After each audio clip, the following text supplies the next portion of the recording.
नमस्कार दोस्तों, स्वागत है आपका अपने चैनल पॉलिटिकल साइंस जोन में। आज की इस वीडियो में हम बात करेंगे लेनिन के कुछ मोस्ट इम्पॉर्टेंट एमसीक्यू की। ये एमसीक्यू सीरीज 15 है। चलिए स्टार्ट करते हैं। क्वेश्चन नंबर 1, लेनिन का जन्म कब हुआ था? ऑप्शन है 1870, 1890, 1840 या 1875। राइट आंसर है ऑप्शन ए 1870। लेनिन का जन्म 22 अप्रैल 1870 को हुआ था। नेक्स्ट क्वेश्चन नंबर 2, लेनिन की मृत्यु कब हुई थी? ऑप्शन है 1930, 1923, 1925, 1924। राइट आंसर है ऑप्शन डी 1924। लेनिन की मृत्यु 21 जनवरी 1924 को हुई थी। नेक्स्ट क्वेश्चन नंबर 3, मार्क्स ने क्रांति का उल्लेख अवश्य किया था किंतु उसे किस प्रकार क्रियान्वित किया जाना चाहिए उस विषय पर वह मौन रहा। यह कथन किसका है? ऑप्शन है ट्रॉट्स्की, माओ, स्टालिन या लेनिन। राइट आंसर है option D Lenin. Next question number 4, मार्क्सवादी विचारों को प्रत्यक्ष अपनाने का श्रेय किसको प्राप्त है? ऑप्शन है ए माओ, बी लेनिन, सी स्टालिन, डी गोर्बाचेव। तो किन्हें है मार्क्सवादी विचारों को प्रत्यक्ष अपनाने का श्रेय? राइट आंसर है ऑप्शन बी लेनिन। लेनिन एक कट्टर साम्यवादी थे। नेक्स्ट क्वेश्चन नंबर 5, साम्यवादी दल को क्रांति की अग्रपंक्ति किसने कहा? ऑप्शन है ए मार्क्स, बी माओ, सी लेनिन या D all of the above. तो साम्यवादी दल को क्रांति की अग्रपंक्ति किसने कहा था?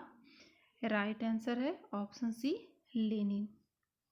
नेक्स्ट क्वेश्चन नंबर 6, लेनिन ने मार्क्स के किन विचारों को संशोधित किया? ऑप्शन है ए विचारधारा की भूमिका, बी साम्यवादी दल की भूमिका, सी साम्राज्यवादी विरोधी संघर्ष या डी उपरोक्त सभी। यहाँ राइट आंसर है ऑप्शन डी उपरोक्त सभी। लेनिन ने मार्क्स के इन सारे ही विचारों को संशोधित किया था। उन्होंने विचारधारा की भूमिका को संशोधित किया, उन्होंने साम्यवादी दल की भूमिका को संशोधित किया। लेनिन जो है वो मार्क्स के सर्वहारा के अधिनायकवाद के स्थान पर उन्होंने साम्यवादी दल के अधिनायकवाद की स्थापना की थी। उनका कहना था कि श्रमिकों में क्रांतिकारी भावना का अभाव होता है, उसको संगठित करने में साम्यवादी दल जो पेशेवर जो क्रांतिकारियों का समूह होता है वही उचित मार्गदर्शन देकर उन्हें सही ढंग से नियंत्रित कर सकता है। उसी तरह उन्होंने साम्राज्यवादी विरोधी संघर्ष में भी संशोधन किया था। लेनिन जो है वो पूंजीवाद के मार्क्स जो है वो पूंजीवाद के बारे में बात करते हैं। तो लेनिन जो है वो पूंजीवाद के बारे में विचार जो दिए थे लेकिन उसमें उन्होंने साम्राज्यवाद को जोड़ दिया। उनका कहना था, लेनिन का कहना था कि पूंजीवाद की अंतिम व सर्वोच्च अवस्था जो है वो साम्राज्यवाद है। तो ये सारे ही विचारों को लेनिन ने संशोधित किया था मार्क्स के। Next question number 7, what is to be done यह किसकी कृति है? ऑप्शन है A Rawls, B Mao, C Macpherson, D Lenin. तो इनमें से कौन है जिनकी कृति है what is to be done? Option है डी लेनिन। यह बुक लेनिन की कृति है। इस बुक में लेनिन जो है वो संगठित व पेशेवर क्रांतिकारियों के बारे में विचार का उन्होंने प्रतिपादन किया है। उनका कहना था कि यदि क्रांति को एक पेशा मान लिया जाए तो मुट्ठी भर क्रांतिकारी भी क्या होंगे, क्रांति को सफल बना सकते हैं। इसके अलावा जितनी भी बुक्स हैं वो वेस्टर्न पॉलिटिकल थिंकर के जितने भी बुक हैं उस बुक में उन्होंने किन किन बातों को रखा है, इन सारी ही बातों को संग्रहित करके मैंने वीडियो बनाया हुआ है बुक्स के बारे में। आप प्लेलिस्ट चेक कर सकते हैं। नेक्स्ट क्वेश्चन नंबर 8, निम्न में से कौन सा लेनिन के दर्शन का अंश नहीं है? ऑप्शन है ए मार्गदर्शन सिद्धांत, बी सर्वहारा वर्ग की तानाशाही, सी लौह आवरण की नीति या डी पेशेवर क्रांतिकारी का विचार। तो इनमें से कौन सा जो विचार है वो लेनिन का नहीं है? राइट आंसर है ऑप्शन सी लौह आवरण की नीति। लौह आवरण वाक्य का जो प्रयोग है वो सर्वप्रथम ब्रिटेन के प्रधानमंत्री विंस्टन चर्चिल ने किया था। इसका अर्थ होता है कि एक देश और दूसरे देश के बीच आपसी विचारों का संचार नहीं होने देना। एक लौह आवरण यानी लोहे का पर्दा कह सकते हैं, इसका अर्थ ये है। तो ये लौह आवरण की नीति जो है वो लेनिन के दर्शन का अंश नहीं है। नेक्स्ट क्वेश्चन नंबर 9, एक वर्ग विभाजित समाज में आर्थिक समानता असंभव है, यह किसने कहा? ऑप्शन है A Lenin, B Mao, C Stalin या डी मार्क्स। राइट आंसर है ऑप्शन ए लेनिन।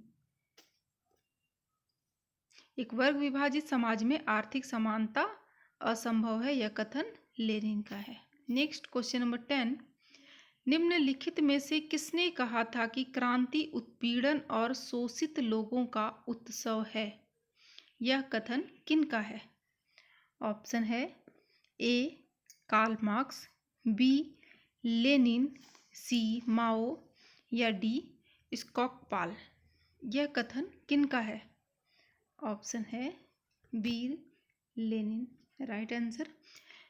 लेनिन को क्रांति शास्त्र का आचार्य भी कहा गया है, यह ध्यान रखिएगा। नेक्स्ट क्वेश्चन नंबर 11, प्रजातांत्रिक केंद्रीकरण के सिद्धांत का प्रतिपादन किसने किया? ऑप्शन है A Lenin, B Mao, C Marx, D Stalin. प्रजातांत्रिक केंद्रीकरण के सिद्धांत का प्रतिपादन किया था लेनिन ने।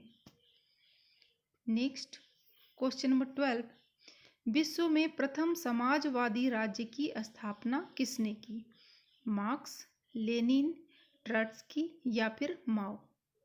प्रथम समाजवादी राज्य की स्थापना की थी लेनिन ने।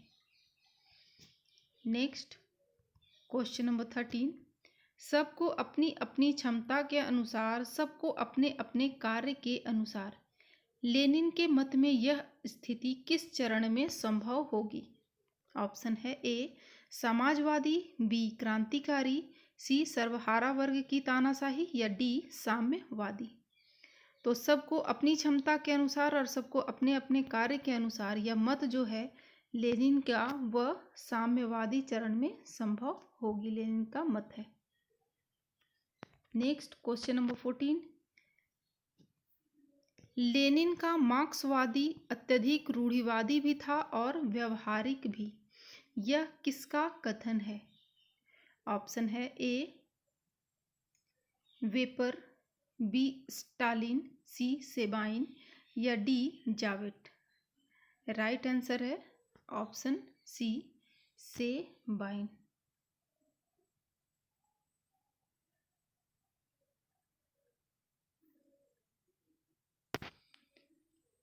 Right answer option C Sabine.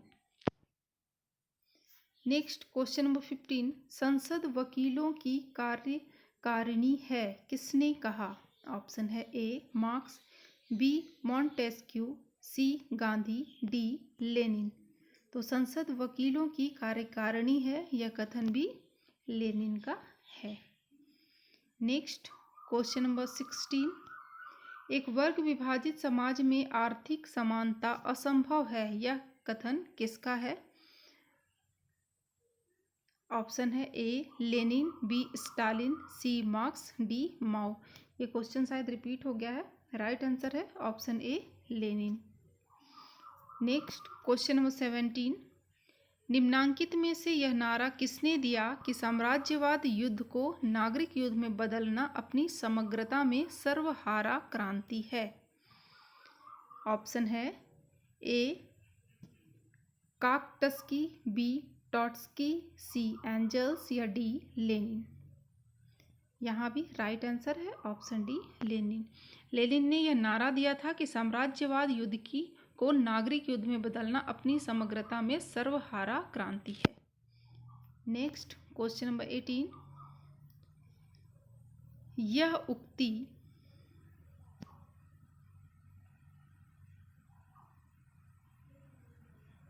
उक्ति साम्राज्यवाद पूंजीवाद की सर्वोच्च अवस्था है किसने प्रतिपादित की थी? ऑप्शन है A Karl Marx, B Lenin, C Gunter Frank या डी इमैनुअल वेल्सटाइन। तो यह कथन किनका है, किसने प्रतिपादित की कि साम्राज्यवाद पूंजीवाद की सर्वोच्च अवस्था है? यह कथन भी लेनिन का है। मार्क्स जो हैं उन्होंने पूंजीवाद के अंत के बारे में जो भविष्यवाणी की थी वो बाद में गलत प्रतीत होने लगी थी, क्योंकि कई देश में पूंजीपति और जो श्रमिक वर्ग में शांतिपूर्ण संबंध का विकास हुआ था, उसके कारण पूंजीपति वर्ग का विकास होने लगा था। और इस स्थिति को देखकर क्या हो रहा था, कई विचारकों ने मार्क्स के सिद्धांतों पे आक्षेप लगाना शुरू कर दिया था उन्होंने। और मार्क्स के जो विचार थे उस पर आक्षेप लगते हुए देख के लेनिन, जो कि उनके सच्चे अनुयायी थे, उन्होंने इससे मार्क्स के आलोचनाओं से बचाने के लिए मार्क्स को उन्होंने कहा, लेनिन ने, कि पूंजीवाद जो है एक नए दौर में पहुंच चुका है। पूंजीवाद क्या है, अब एक नए दौर में पहुंच चुका है जो साम्राज्यवाद के रूप में अब प्रकट हो गया है। तो इस तरह से उन्होंने कहा कि साम्राज्यवाद पूंजीवाद की सर्वोच्च अवस्था है। तो यह उक्ति कि साम्राज्यवाद पूंजीवाद की सर्वोच्च अवस्था है किसने प्रतिपादित की थी? लेनिन ने। नेक्स्ट क्वेश्चन नंबर 19, सबको अपनी अपनी क्षमता के अनुसार, सबको अपने अपने कार्य के अनुसार, यह पंक्ति किस पुस्तक की है? ऑप्शन है A state and revolution, B what is to be done, C Das Kapital या डी नन ऑफ दिस। कोई भी नहीं। तो यह कथन जो है ये किस बुक की है? राइट आंसर है option A state and revolution में की यह पंक्ति है कि सबको अपनी अपनी क्षमता के अनुसार और सबको अपने अपने कार्य के अनुसार। नेक्स्ट क्वेश्चन नंबर 20, लेनिन का पहला महत्वपूर्ण सैद्धांतिक कार्य संबंधित है। लेनिन का सबसे पहला महत्वपूर्ण सैद्धांतिक कार्य किससे संबंधित है? ऑप्शन है ए उत्पादन के कारक, बी पार्टी का संगठन, सी औद्योगिक अर्थव्यवस्था या डी किसान आंदोलन। राइट आंसर है ऑप्शन डी किसान आंदोलन। तो लेनिन का पहला महत्वपूर्ण सैद्धांतिक कार्य किससे संबंधित था? किसान आंदोलन से।